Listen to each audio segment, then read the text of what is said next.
পদুমত vote দিম, হয়নে নহয়? কিন্তু বৰপেটাত আমি পদুমত ভোট নিদিওঁ। বৰপেটাত আমি কি চিনত ভোট দিম? কি চিনত ভোট দিম? এইবাৰ ইলেকশ্যনত অসমত 14টা সিট, 14টা সিটৰ 11টা সিটত বিজেপি দলে প্ৰতিদ্বন্দ্বিতা কৰিছে পদুমৰ ছবি। বৰপেটা আৰু ধুবুৰীত অসম গণ পৰিষদ দলে আমাৰ মিত্ৰজোঁট হিচাপে প্ৰতিদ্বন্দ্বিতা কৰিছে আৰু সেইকাৰণে বৰপেটা ৰাইজে হাতীৰ ছবিত ভোট দিব লাগিব। কিন্তু হাতীৰ ছবিত ভোট দিলেও প্ৰধানমন্ত্ৰী মোদীয়ে হ'ব, চৰকাৰো নৰেন্দ্ৰ মোদীৰে হ'ব, হয়নে নহয়? সেইকাৰণে ৰাইজ ইলেকশ্যনৰ দিনা মেচিনত আপোনালোকে পদুমটো নিবিচাৰিব। মেচিনত পদুম নাথাকে, মেচিনত গণেশ বাবা থাকিব, মেচিনত হাতী থাকিব, হ'ব? আৰু সেইকাৰণে সকলোৱে আপোনালোকে হাতীৰ ছবিত ভোট দি আমাৰ প্ৰাৰ্থীগৰাকীক বিজয়ী কৰিব লাগিব, হ'ব? শ্ৰদ্ধাৰ ৰাইজ, আপোনালোকে জানে যে আমাৰ অসমত সমষ্টিবিলাকৰ পুনৰ নিৰ্ধাৰণ হ'ল। তাৰ কাৰণে বৰপেটা লোকসভাত এইবাৰ নলবাৰী, বৰক্ষেত্ৰী, হাজো, শুৱালকুছি বহুত নতুন সমষ্টি যোগ হ'ল। আৰু সেইকাৰণে এইবাৰ বৰপেটাত নিশ্চিতভাৱে গণ পৰিষদ জিকিবই, তাত কোনো সন্দেহ নাই। এতিয়া আমি চেষ্টা কৰিব লাগে যে আমি কিমান বেছি ভোটত আমি ইয়াৰ পৰা গণ পৰিষদ দলক জিকাই পঠিয়াব পাৰোঁ।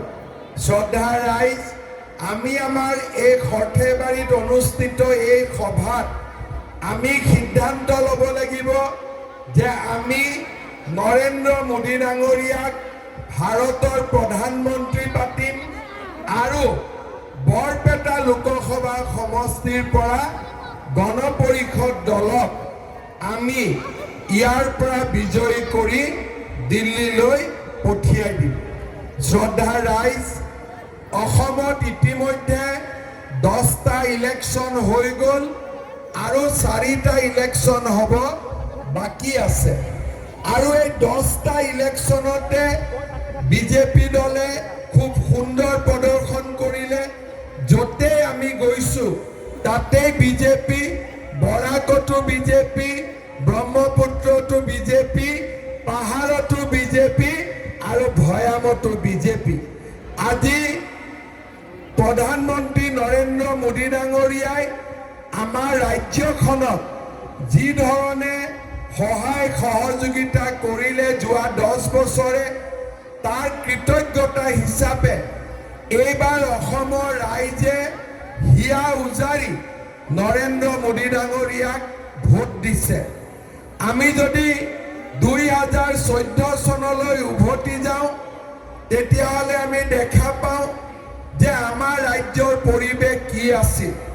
আৰু 2024 চনত আমি যেতিয়া অসমখনক চাব চেষ্টা কৰোঁ, তেতিয়া আমি দেখা পাওঁ যে আমাৰ ৰাজ্যত কিমান পৰিৱৰ্তন আহিল।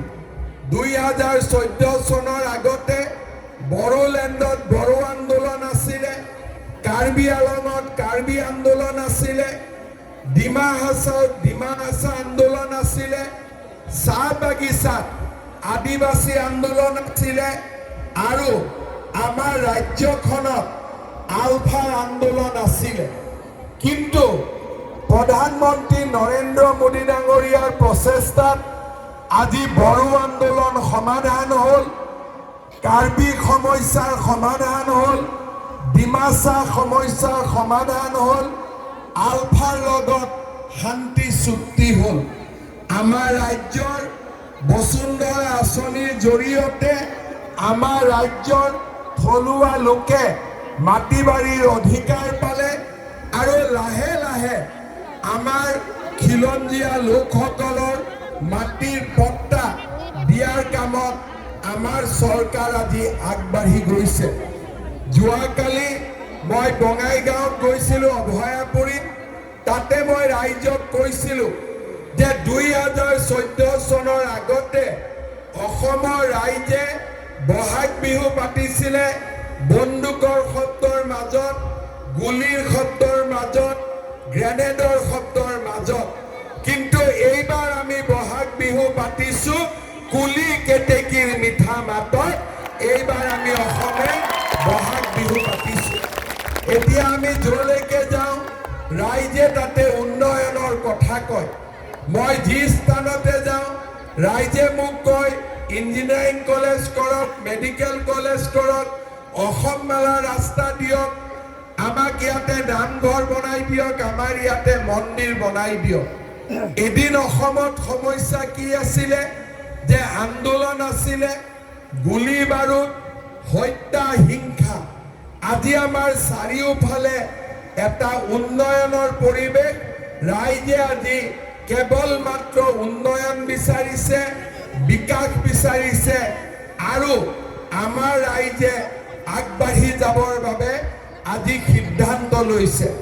অসমত আজি আপোনালোকে দেখা পাইছে যে চৰকাৰী চাকৰিয়ে হওক, কৰ্মসংস্থাপনে হওক, দুৰ্নীতি আজি আমি ক'তো দেখা নাপাওঁ।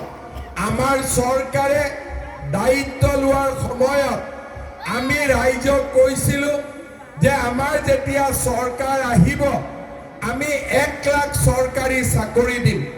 মানুহে ভাবিছিলে যে চাকৰি ক'ৰ পৰা দিব, দৰমহা দিবই টকা নাই, লোন লৈ আছে, চাকৰি ক'ৰ পৰা দিব, এইবিলাক একোটা মিছা প্ৰচাৰ।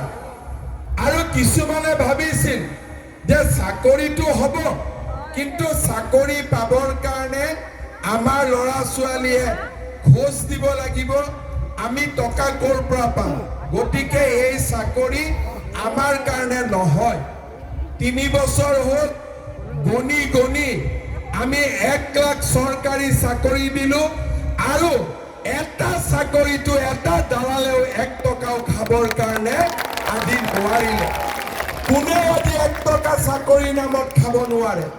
আপোনালোকে চাব, যিদিনাখন চাকৰি ৰিজাল্ট দিয়ে টিভিত চাকৰি পোৱা ল'ৰাবিলাকৰ বিষয়ে আলোচনা হয়।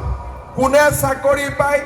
ৰিক্সা চালকৰ ল'ৰা, ঠেলা চালকৰ ল'ৰা, খেতিয়কৰ ল'ৰা, গাঁৱৰ দুখীয়া মানুহৰ ল'ৰা। এতিয়া আৰু অসমত চৰকাৰী চাকৰিত কোনো মানুহে এটকাও ঘোষ দিব নালাগে, তেনেকুৱা ব্যৱস্থা আজি আমি কৰিব পাৰিম।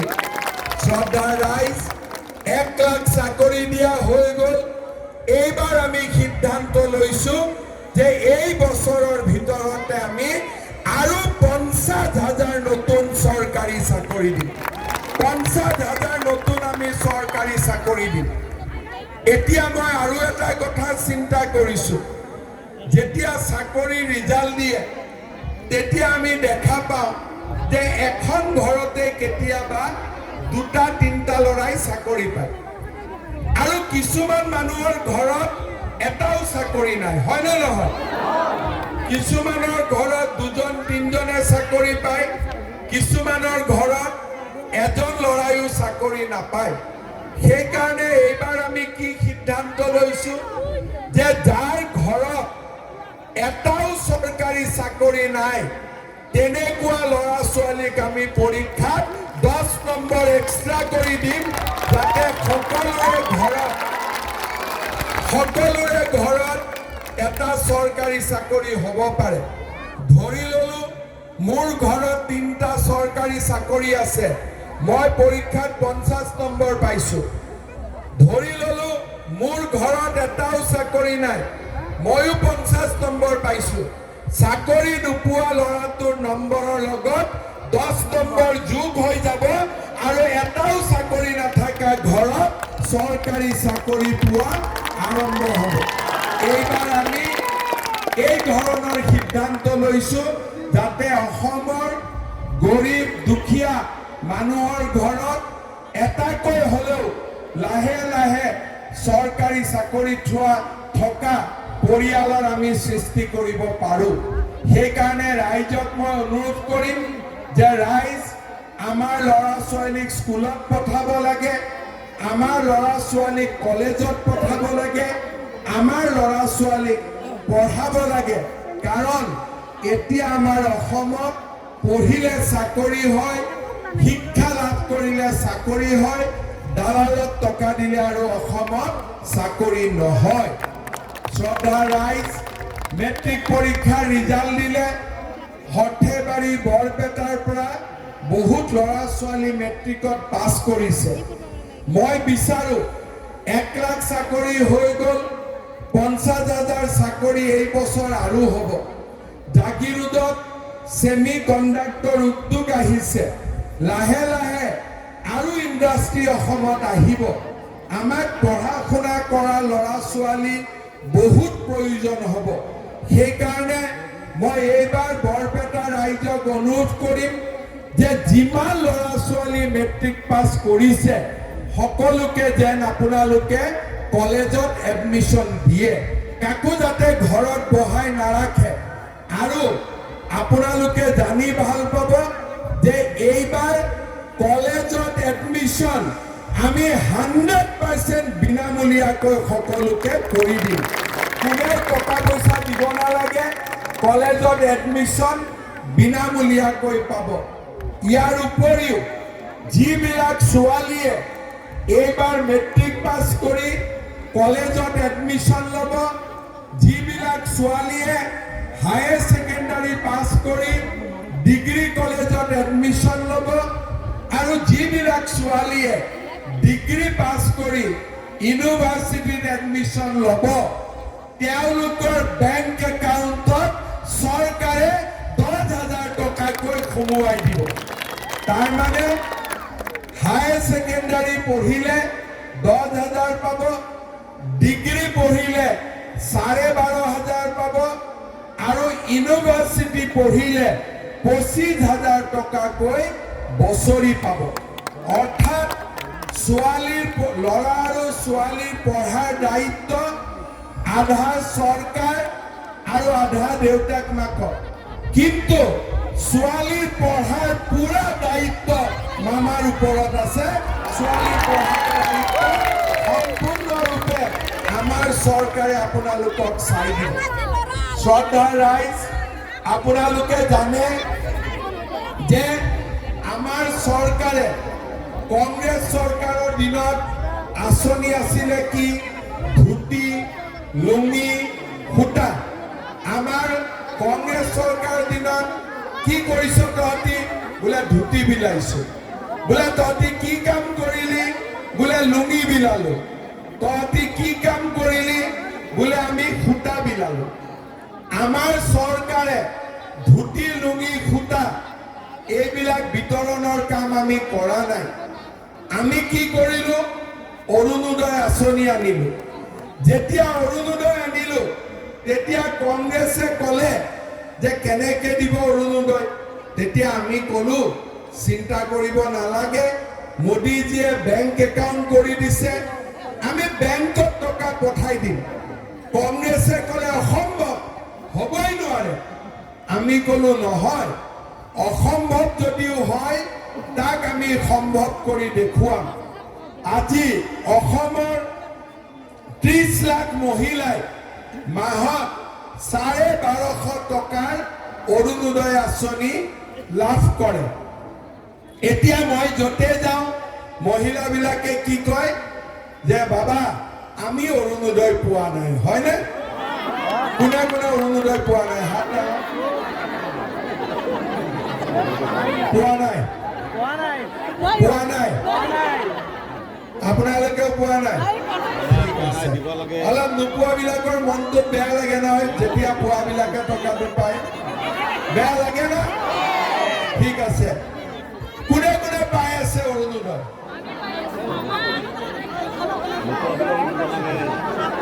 ঠিক আছে, কোনবাই কোনবাই পাই আছে, কোনবাই কোনবাই পোৱা নাই। ঠিক আছে, আপোনালোকৰ ৰেচন কাৰ্ড চবৰে আছে নে নাই?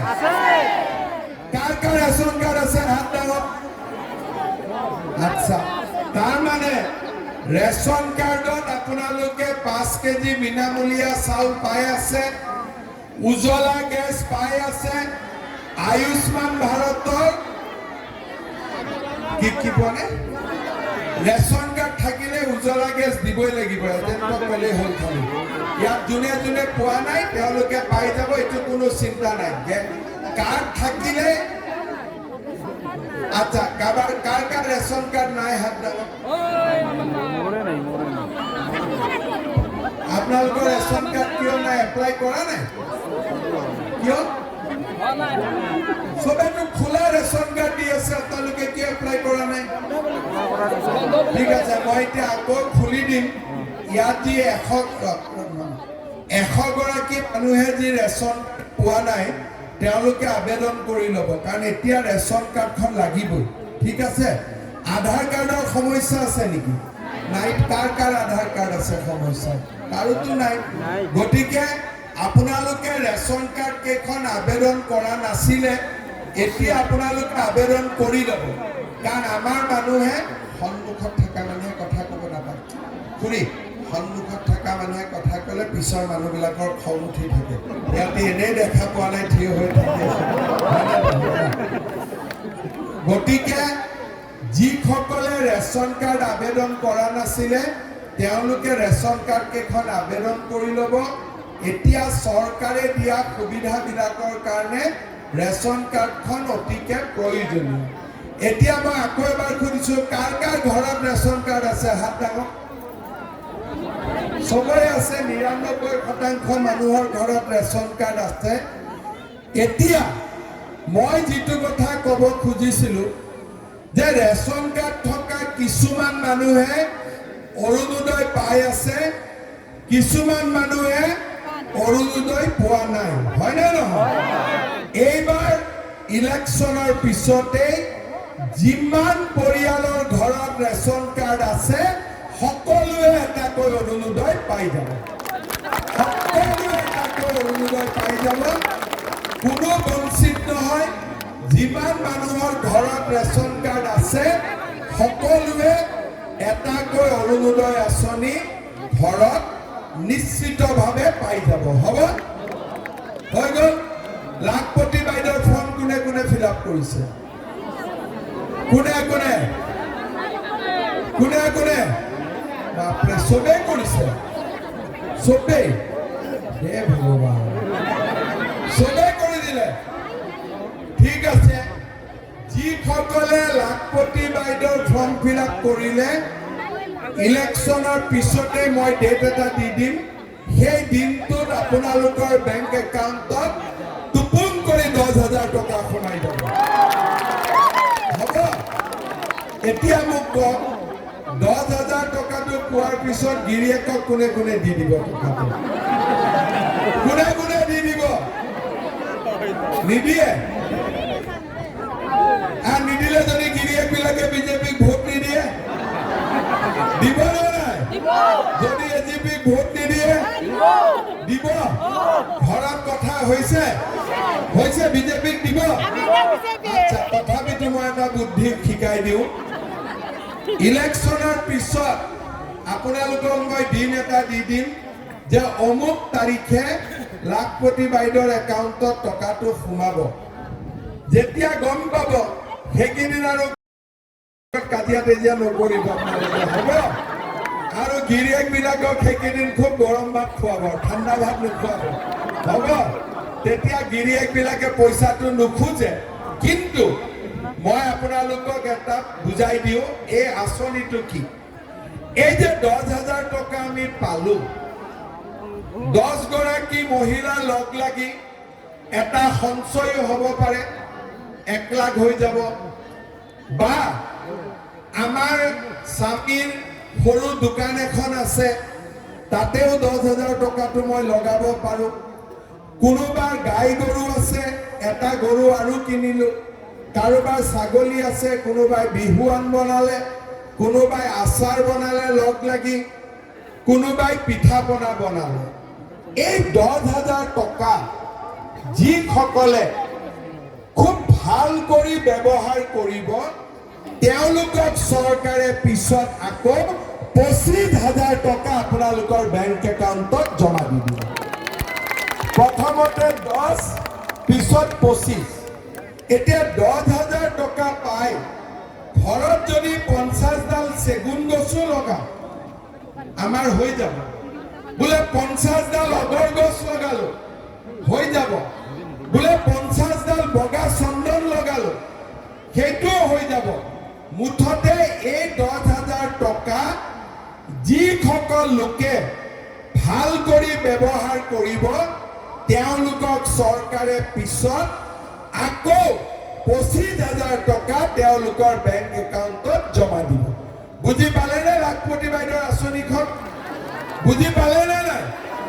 কিন্তু যিসকলে 10,000 টকাটো পাই একো নকৰিব তেওঁলোকে কিন্তু পিছত 25টো নাপাব।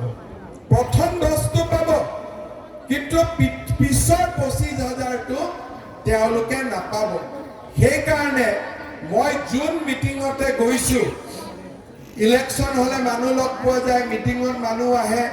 গতিকে মই সকলো মানুহকে বুজাইছো যে চৰকাৰে যেতিয়া 10,000 টকাটো দিব আপোনালোকে যেন 10,000 টকাটো খুব ভাল কৰি আপোনালোকে খৰচ কৰে আৰু 10,000 টকাটো ভাল কৰি খৰচ কৰিলে বেংকৰ একাউণ্টত আৰু 25,000 টকা আহিব।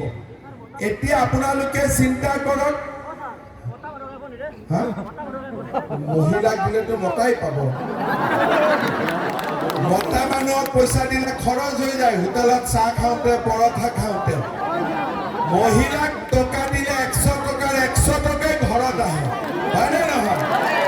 এতিয়া যদি চলি মানুহৰ পকেটত টকা দিওঁ বাইক চলাব লাগিব, বাইকৰ পিছত কাবাক উঠাব লাগিব, সমস্যা বহুত, হয়নে নহয়? কিন্তু মহিলাক টকাটো দিলে মহিলাই টকাটো সদায় ঘৰৰ কামত খৰচ কৰিব। ল'ৰা মানুহক মই পইচা দি চাইছিলো, আগতে মোবাইল কিনিলো, হয়নে? গতিকে ল'ৰা মানুহে চাকৰিৰ কাৰণে চেষ্টা কৰা ভাল, যিহেতু চাকৰি ওলাই আছে। আৰু এটা আঁচনি আছে, সেইটো হ'ল আত্মনিৰ্ভৰ অসম আঁচনি। ল'ৰা মানুহৰ কাৰণে, ল'ৰা আৰু ডেকা ছোৱালীৰ কাৰণে। তাতে কি হ'ব, আমি এপ্লিকেশ্যন কৰিছে 2 লাখ ল'ৰা ছোৱালীয়ে। আমি ল'ৰা ছোৱালীক 2 লাখ টকাকৈ দিম যোনে চাকৰি বাকৰি নাপায়। তেওঁলোকে 1 লাখ টকা পিছত ঘূৰাই দিব লাগিব, 1 লাখ টকা ঘূৰাই দিব নালাগে। তেওঁলোকে যাতে ব্যৱসায় বাণিজ্য কৰিব পাৰে। অলৰেডি 2 লাখ ল'ৰাই এপ্লিকেশ্যন কৰিছে আৰু আমি পিছতো আবেদন কৰিব পাৰিম। শ্ৰদ্ধাৰ ৰাইজ, মই আৰু এটা ভাল আঁচনিৰ কথা আপোনালোকক ক'ব খুজিছো। যি আঁচনিটো আমি সকলোৱে তাত যোগদান কৰিলে আমাৰ পৰিয়ালটো বহুত সুৰক্ষিত হ'ব। আঁচনিটো কি আপোনালোকে জানে যে আমাৰ পৰিয়ালটোত এজন মূল মানুহ থাকে, চাকৰি কৰে, ব্যৱসায় কৰে বা আন কিবা সৰু সুৰা কাম কৰে। সেই মানুহজনৰ উপাৰ্জনৰ ওপৰতে পৰিয়ালটো পৰিচালিত হয়। কিন্তু এই মূল মানুহজন যদি কিবা কাৰণত বেমাৰত পৰে, কিবা কাৰণত ভগৱানে নকৰক যদি মৃত্যুমুখত পৰে, তেতিয়া পৰিয়ালটো চলা ৰাস্তা বন্ধ হৈ যায়। আৰু মানুহজনে যদি কিবা ধাৰ লৈ থৈছিলে, মানুহজনৰ মৃত্যুৰ পিছত বিধৱা ঘৈণীয়েকজনীক আহি ঘৰুৱাবিলাকে ক'ব যে তেওঁ ধাৰ লৈছিলে, মোক ধাৰটো ঘূৰাই দিয়ক। ক'ৰ পৰা ধাৰ ঘূৰাই দিব? ঘৰততো পইচাও নাই, মাটি বাৰী বিক্ৰী কৰিব লাগে, জমা ভাঙিব লাগে, অসুখততো গ'লেই। সেইকাৰণে এইবাৰ আমি কি চিন্তা কৰিছো যে পৰিয়ালৰ যিজন মুৰব্বী ব্যক্তি, সেই মুৰব্বী ব্যক্তিজনক আমি এটা চৰকাৰী খৰচত স্বাস্থ্য বীমা আৰু জীৱন বীমা কৰাই দিম। ইন্সুৰেন্সৰ পইচা পাব্লিকে দিব নালাগে, টকাটো চৰকাৰে দিব, প্ৰিমিয়াম চৰকাৰে দিব। আৰু আপোনালোকে ইন্সুৰেন্সৰ কাৰ্ডখন পাব ভগৱানে নকৰক কিবা কাৰণত যদি মানুহজনৰ মৃত্যু হয় কাৰ্ডখন দেখুৱালে ইন্সুৰেন্স কোম্পানীৰ পৰা আমি কেইলাখমান টকা পৰিয়ালটোত আমি পাব পাৰিম আপোনালোকে চিন্তা কৰক যে আজি ছোৱালীক পঢ়ুৱাৰ পৰা অৰুণোদয় আঁচনিৰ পৰা লাখপতি বাইদেউৰ পৰা চৰকাৰী চাকৰিৰ পৰা আনকি পৰিয়ালটোৰ মুৰব্বী মানুহজনক জীৱন বীমা কৰাই দিয়ালৈকে য'ত নেকি প্ৰিমিয়াম পাব্লিকে নিদিয়ে চৰকাৰে দিব আমাৰ মাত্ৰ নামটো থাকিব ইমানবিলাক কাম আজি আমাৰ মোদী চৰকাৰে ৰাইজৰ কাৰণে কৰি কৰি গৈ আছে ইমান কাম আগতে কোনেও কৰা নাছিল আজি সৰ্থেবাৰীতে আপোনালোকে চাওক অসমমালাৰ কিমান ডাঙৰ ৰাস্তা হৈছে কোনেওতো দাবী কৰা নাছিলে মই নিজে বোলে জিনাৰাম দাস ৰাস্তা বনাই দিয়ক আজি বনি আছে আজি সৰ্থেবাৰীত যিমান ডাঙৰ